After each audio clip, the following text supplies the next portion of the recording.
Kerbela'da şehit oldu imamım, arşa çıktı bak bu benim avazım. Alnıma yazılan bu kara yazım, Kerbela'da şehit oldu imamım. Alnıma yazılan bu kara yazım, Kerbela'da şehit oldu imamım.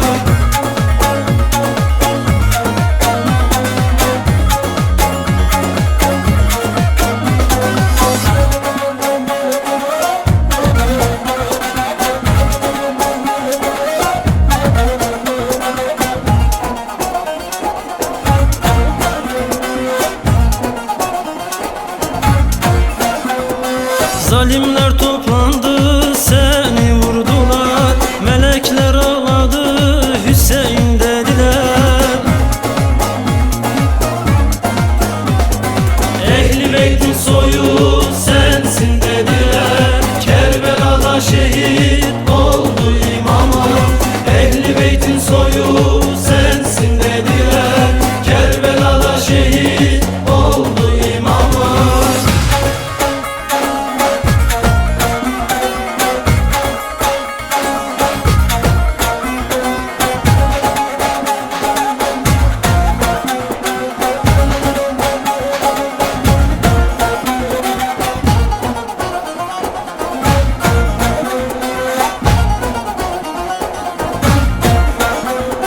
Fatma anam ağlar bak bu meydanda, yiğitlerim şehit oldu burada.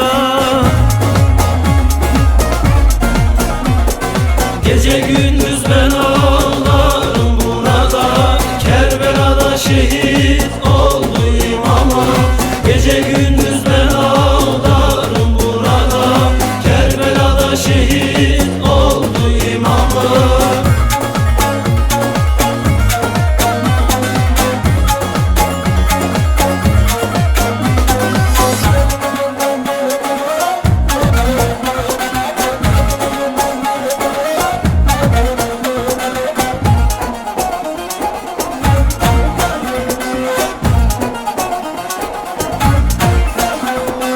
Zalimler sevmedi seni bu yerde, güneşin önüne çektiler perde.